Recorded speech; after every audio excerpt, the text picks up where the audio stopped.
Hey there, kids, it's me, MrCreepyPasta, and I have something to tell you, but I'm not going to be the one who do it. Who do it?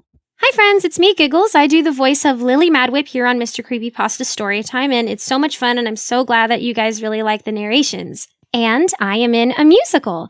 So if you live in California and you can get yourself to the Moore Park area, I would love to invite you to Moore Park College's production of Little Shop of Horrors.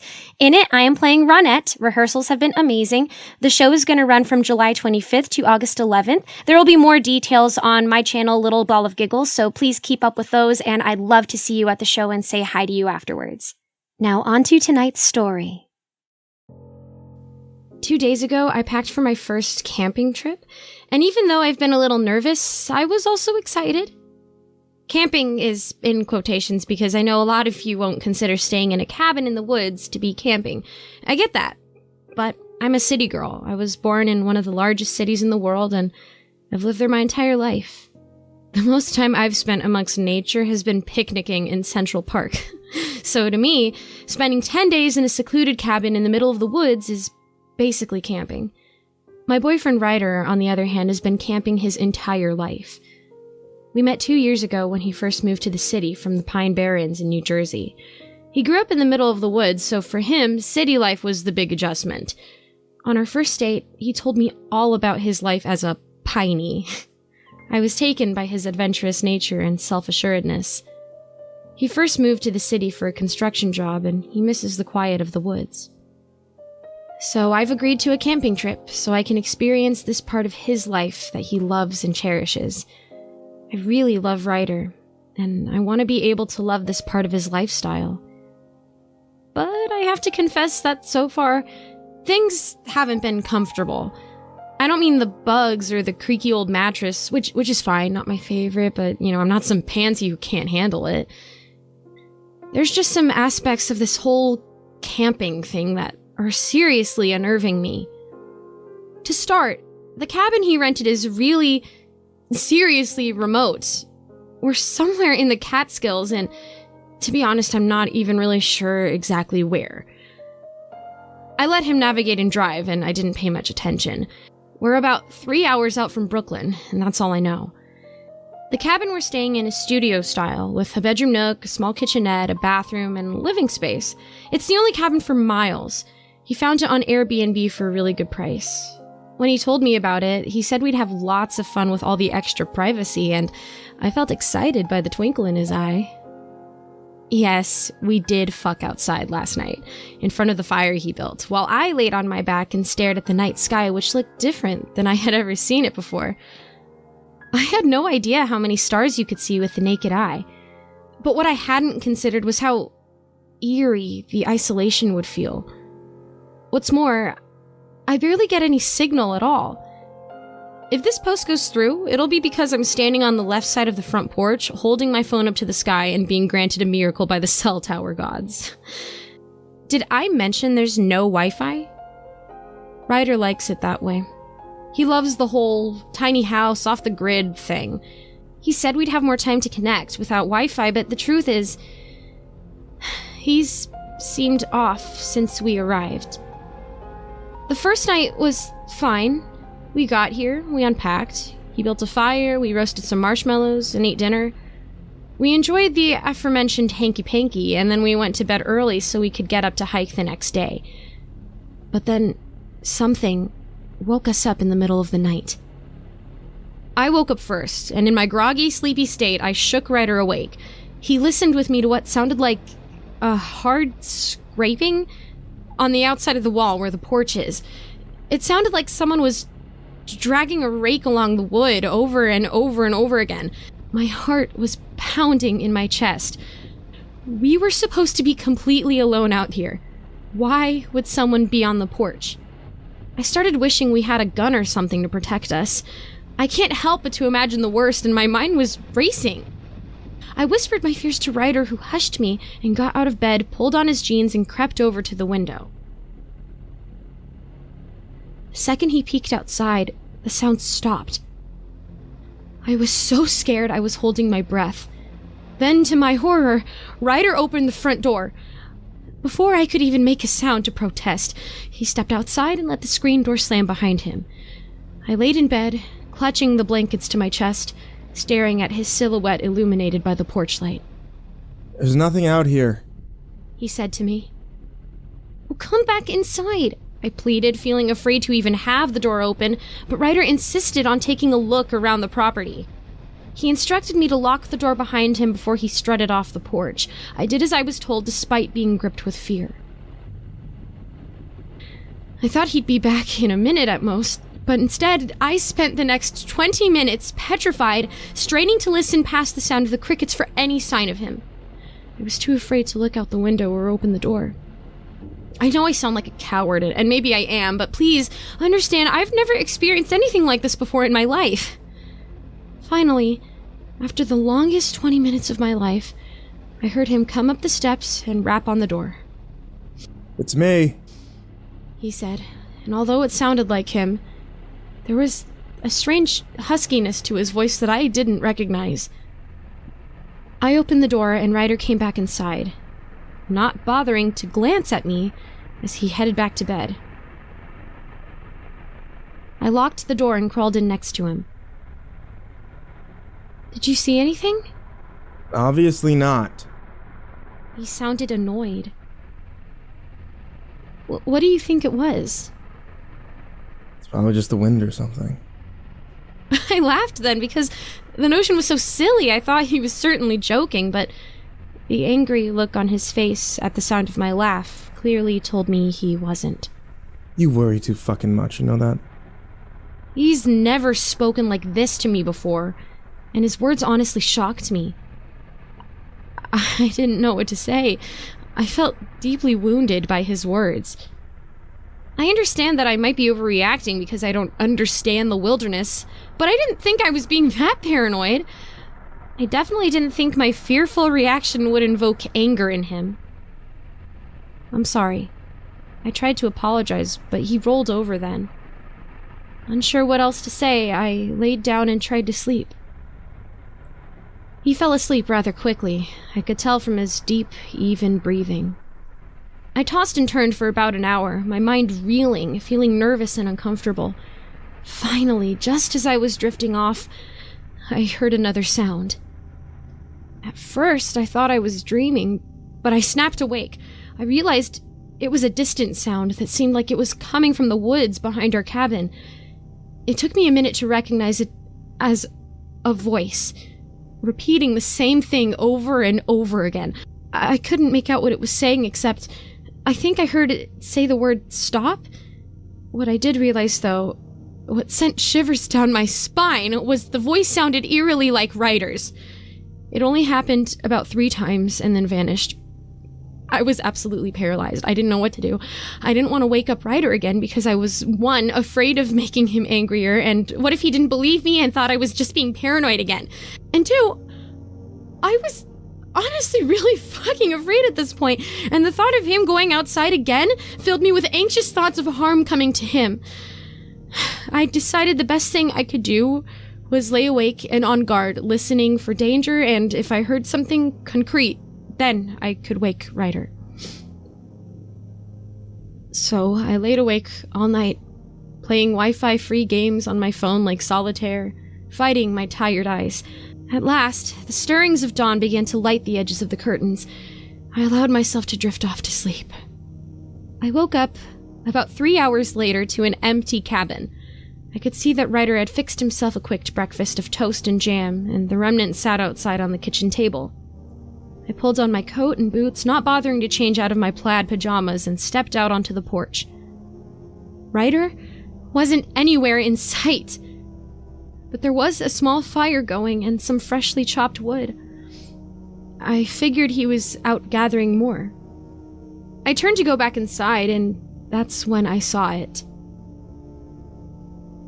The side of the cabin, covered in long, deep, fresh scratch marks. I don't know if I screamed or cried out, but suddenly I felt hands clutch my shoulders. I turned around ready to fight, but it was only Ryder, who came up behind me.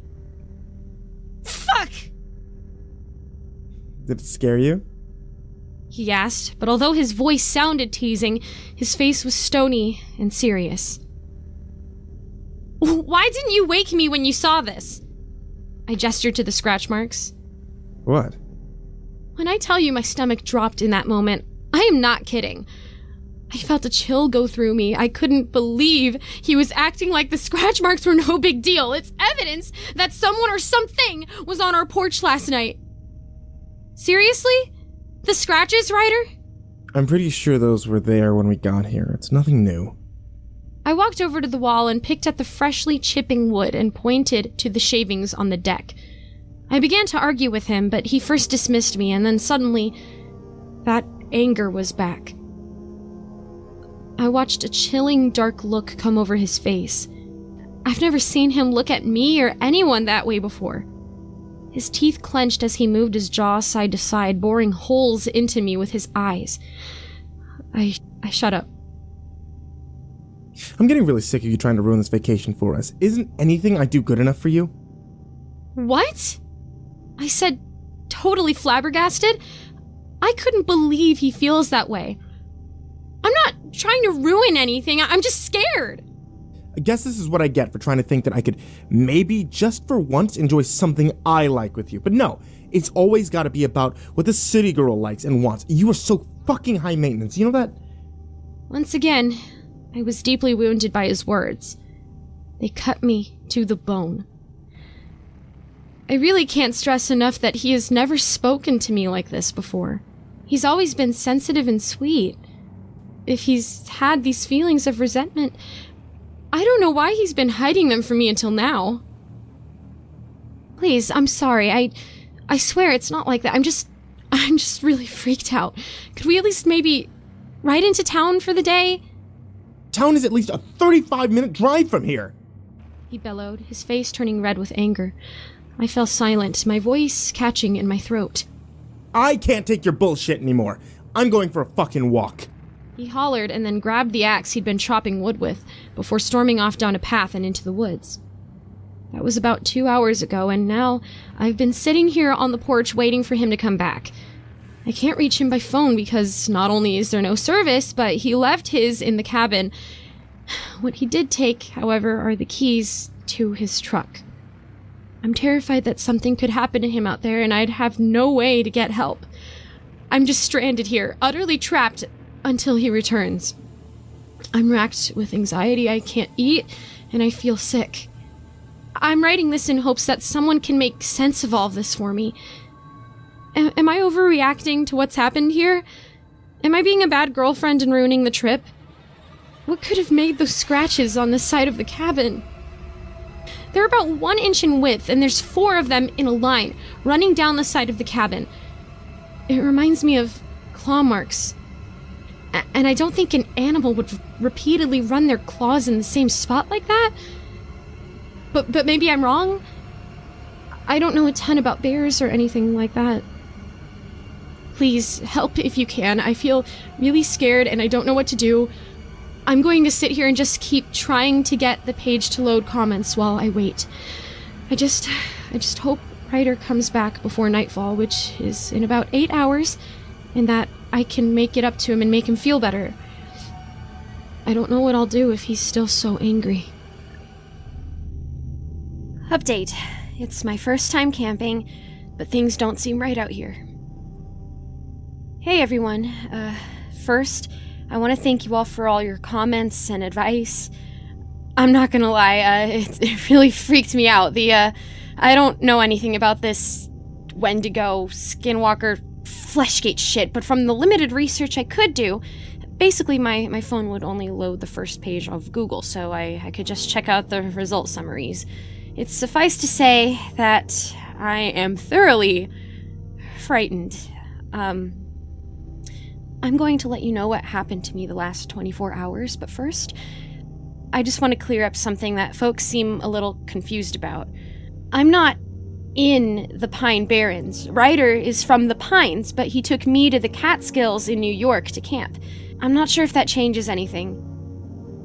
Are skinwalkers and their ilk only in the Pine Barrens? Or can they be, like, in any woods? Regardless, I took your advice yesterday and decided to leave on foot to get help. I grabbed my backpack, threw water and food in, and set out down the very long driveway. Unfortunately, I didn't make it very far before a rider found me.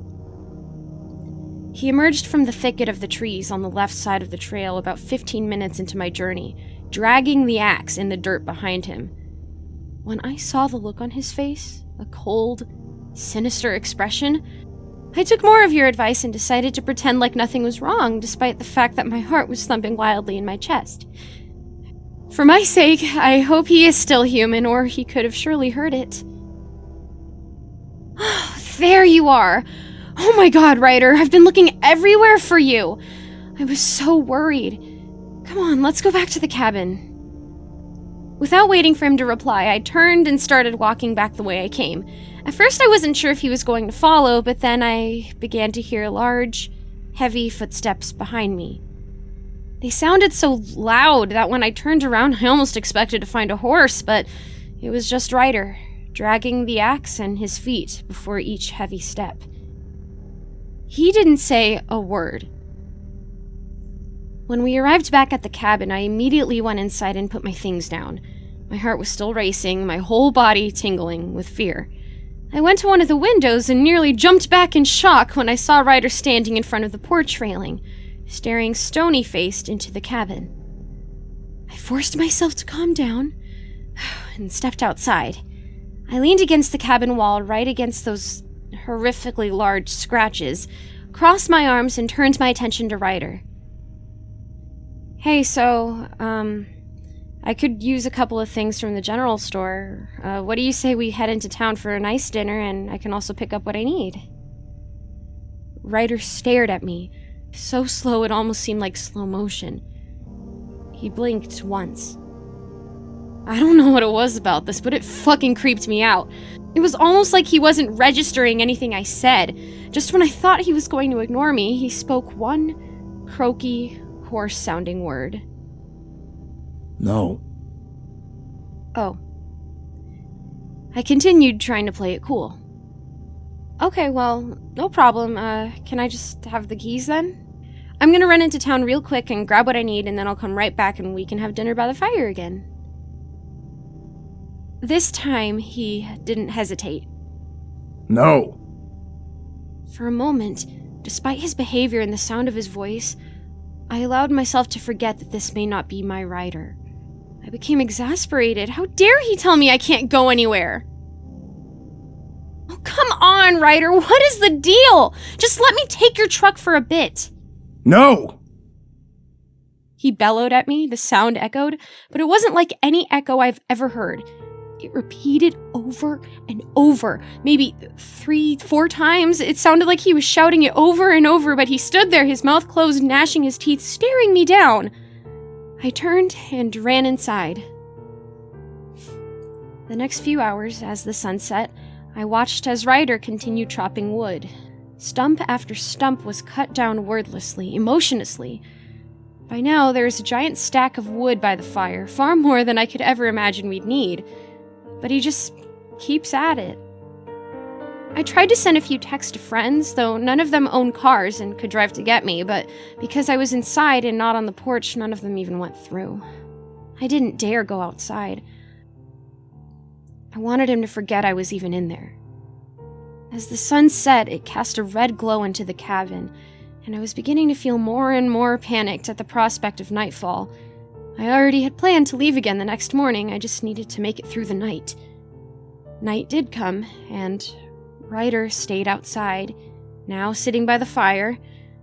Watching him through the window with the soft light of the flames illuminating his face, I felt a pull on my heart. That's the face of the man I love. That isn't a monster, it's Ryder, my Ryder. I'll admit I began to cry a bit, whether from all the stress or the fear, but I quickly backed away from the window when he snapped his head to the left and looked right at me. The next few hours were quiet. But then around 1 a.m., he stumbled into the cabin. He almost seemed drunk, but I knew he hadn't been drinking. I was lying in bed and immediately pretended to be asleep. I heard him shut the door and amble over to me with those same heavy steps. The bed squeaked under his weight as he settled in next to me. Now I laid as still as I could, barely daring to breathe, while behind me I could hear his own breathing, laborious and heavy, as if his lips were mere inches from my ear. Then he spoke in that strange husky voice, and the words sent shivers down my spine. I love you, Gumdrop. It wasn't his voice. Not the one I know, but it was his special nickname for me. It took everything within me not to burst into tears. Instead, I took a breath in and held it, keeping my eyes shut as tightly as I could. Moments later, I sensed he had fallen asleep as his breathing turned even and steady. I still didn't dare to move. I didn't sleep all night. I was too petrified. I laid awake, afraid to touch my phone or move an inch lest I wake him. It was the longest 8 hours of my life. Instead, all I did was make mental notes of what happened next, while staring at the red glowing numbers of the digital clock on the nightstand.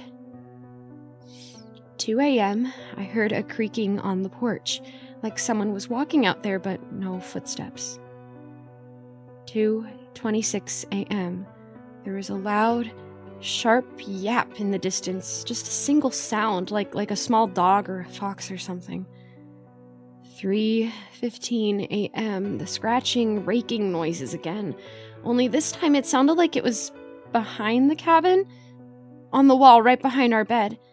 I actually cried out a bit when I heard this started, but luckily it didn't wake Ryder. Neither did the scratching sounds, despite how loud they seemed to me. This continued for about 25 minutes. I think I almost had a panic attack at this point. It was really hard to even breathe. 4:05 a.m., the scratching noises have stopped, but now the roof of the cabin begins to creak as if someone were walking across it back and forth. When it finally stops, it stops right above my head. 4:17 a.m., I hear that voice again, and it sounds just like Ryder's normal voice. Only this time, I don't think the repetitive phrase he's saying includes the word stop. Now I think it sounds like rot. From then until 8 a.m., things were quiet.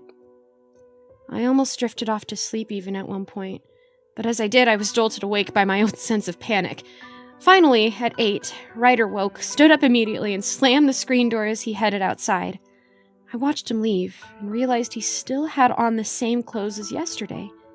He had slept in them, which also means the truck key is still in his pocket. I'm sitting at the kitchen table now, writing this update while I listen to him chop wood outside. He's been doing it for hours. I have my backpack ready to go again. The moment he leaves to collect more wood, I'm booking it down the driveway. I think it's about a mile to the main road. I'm not a runner and have never been super athletic, but I'm hoping my adrenaline and determination can get me there fast enough. Once there, I'm going to walk until I can hopefully flag down a driver to take me into town, and then I can call family and friends. I'm actually pretty afraid to hitchhike, but at this point, I kind of feel one danger outweighs the other. I also have to admit that there's a part of me that feels guilty leaving him here alone. But I've been reminding myself that if this man isn't my Ryder, then my Ryder might still be out there, and if so, he needs my help. Wish me luck, and please, if you have any more advice or even theories about what the fuck is happening, I could really use it right now. I'm hoping once I'm out by the main road, my phone will pick up a bit more signal. The last thing I'll do before I leave the porch and make my escape is post this. I just hope I can find someone before Ryder finds me again. Hey everyone, sorry for the late update.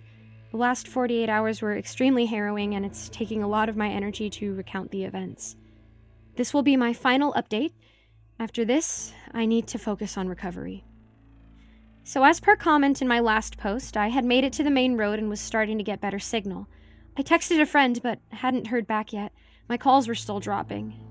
At this point, I still hadn't quantified the danger enough in my head to justify calling 911. That just seemed overkill. I had been walking for miles when at last I saw a small farmhouse down the road. I'll admit I didn't run to it. I was exhausted at this point, so I kept up my even pace, glad relief was likely just ahead. That was when I heard the roar of an engine behind me, the first car I had heard the entire time I was walking. I turned around and my stomach dropped when I recognized Ryder's blue truck. Before I could even think to react, he roared past me, turning the truck to block the road, and stopped in front of me. Get in the truck now! He screamed, his face beet red with anger. I started backing up. I was hoping to stall for time. Surely the people in the farmhouse would hear him and come to investigate. But the moment I took a step backwards, he flung the truck door open and stalked towards me. He grabbed a handful of my hair and yanked me into the truck, pushing me past the driver's seat and into the passenger seat before crawling in after me. I tried to open the passenger door, but he must have had the child's safety lock on it because it wouldn't budge. Then he slammed his palm into my head so that my skull hit the window hard. My head began to throb with pain and I began to cry. This only seemed to infuriate him more. Shut the fuck up! He threw the car into drive and sped all the way back to the cabin. Once there, he grabbed my arm and pulled me out of the truck with him. By now, I was begging him to let me go, but it fell on deaf ears. He pushed me to the ground by the pile of wood he's been working on for days and went off. You think you could just abandon me? He started saying, but as he spoke, his voice sounds jumbled and distorted, cracking and deepening in random places. He twisted his neck around in an odd way, and his fingers were twitching and stretching at his sides. We still have 8 more days out here. You agreed to this. You can't leave. Not now. Not ever. That was when he reached for his axe. The next few moments are a blur. I remember I jumped to my feet and sprinted for the cabin, but how I made it inside before him, I don't even know. Pure adrenaline? The grace of God? Regardless, the next thing I remember is standing inside the cabin with the door locked as he pounded on it. I vividly remember the way the room was illuminated with the setting sun, and that I felt very cold. Isn't that so strange? That in a moment like that, I could remember feeling cold? I had my phone out and was frantically trying to get a call to go through when I heard the first thunk of the axe against the door. No! Stop! Stop! I think I screamed. I bolted to the bathroom, locking that door too. I could hear him continuing to slam the axe into the wooden door, growling in anger. You'll regret. You'll regret. You'll rot. You'll rot. I heard wood splinter as I went to the bathroom window and yanked it open.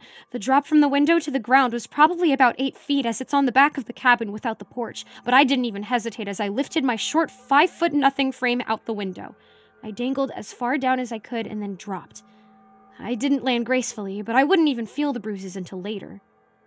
In that moment, I simply stood up and sprinted into the woods, looking for a place to hide. I could hear Ryder making short work of the bathroom door with his axe. As I ran, I chanced one last glance behind me, and that's when I saw the massive, deep scratches along the back of the cabin from the night before. I ran down a small embankment and found a cluster of boulders by a creek. I wedged myself in between two in a small crevice and nestled into the dark space, praying I wouldn't find myself sharing the spot with a snake or a deadly spider. I barely dared to breathe. In the distance, from the direction of the cabin, I heard an inhuman roar, sharp and ragged. A few moments later, I hear the crunching of leaves and could see Ryder's silhouette emerge at the top of the embankment, the setting sun glowing behind him. I've never been so still. I've never held my breath so long. I heard him come down the hill and begin to walk across the stone. The chilling sound of the axe scraping the stone as he dragged it behind him filled my ears. Where are you? He said, and my heart leapt because it was his voice. Ryder's voice.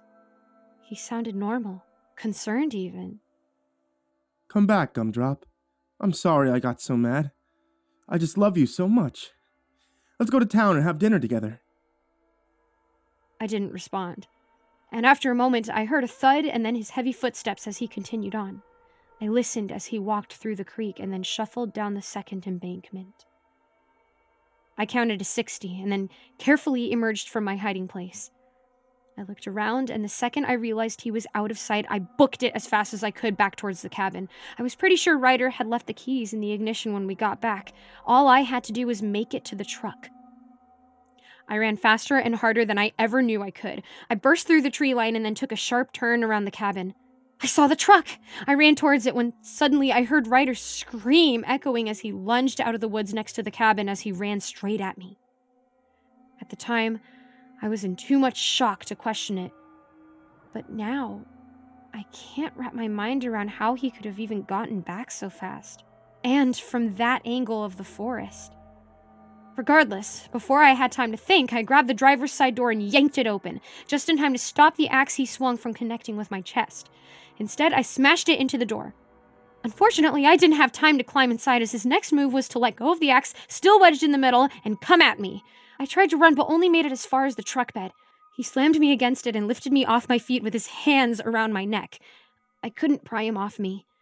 For a moment, I was sure I was going to die. Then I started to kick and flail, and as he bent me over the side of the truck bed, my hand connected with something heavy in the back. I swung. The crowbar made a sickening crack. He stumbled back, releasing me as a trickle of blood began to run from his temple. In the moment he was dazed, I jumped into the driver's side of the truck, slammed the door shut, the axe fell out, started it, and slammed the gas pedal down. I burst into tears as he disappeared from view in the rearview mirror. He had dropped to his knees and was just kneeling there, watching me go. I didn't stop driving until I reached the police station in the nearest town. By then, it was nightfall. The next few hours were a blur. I remember bursting in there, sobbing, and telling them that I needed an ambulance for Ryder. They immediately dispatched one to the cabin and then tried to calm me enough that I could tell them what happened. Finally, I went with an officer in his car back to the cabin. I needed to see Ryder now that I was safe. I needed to know that I hadn't killed him. When we got there, though, he had vanished. There was some blood in the spot where I had hit him, and the crowbar sat next to it, untouched. But Ryder was gone. The only trace of him was a set of impossibly deep, heavy footsteps leading into the woods, and the trail of an axe being dragged besides it. That was almost 48 hours ago, and still no trace of Ryder has been found. I've spent most of that time in the police station answering questions and filing a missing persons report. After seeing the bruises on my neck and the destruction to the doors of the cabin, they won't be pressing charges against me, even though I admitted to bludgeoning him with the crowbar. They asked me about the scratches next to the door, but I didn't know what to tell them. My dad is on his way to get me and should be here any minute. I could barely tell him what's going on. I could barely tell myself. How did I get here? My sweet, loving boyfriend is gone. And the worst part is, I still don't understand what happened. Was he taken by insanity? Some dark, evil creature of the forest? Possession? Or worse, was this monster always lurking inside of him? Just waiting for the right moment to emerge?